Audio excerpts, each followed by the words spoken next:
आज के तमिलनाडु के तंजौर जिले में 4 दिसंबर 1910 को जन्मे आर वेंकटरमन की शुरुआती पढ़ाई चेन्नई में हुई। अर्थशास्त्र में एमए करने के बाद उन्होंने कानून में डिग्री हासिल की।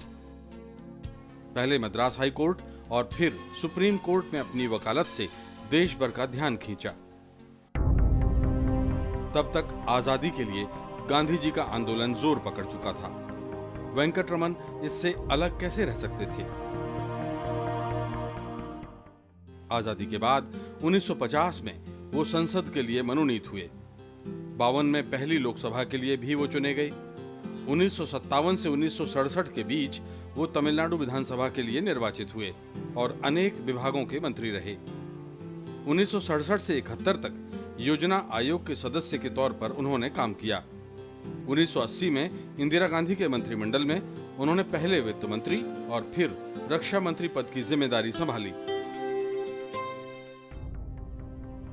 भारतीय राजनीति का ये दौर घटनाओं से भरपूर था।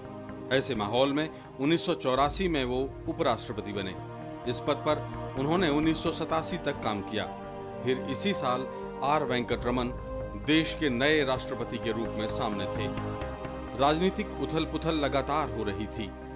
आजादी के बाद पहली बार 5 साल में 4 प्रधानमंत्री बदले। अस्थिरता के इस दौर में वेंकटरमन ने पूरी गरिमा के साथ अपने को साबित किया।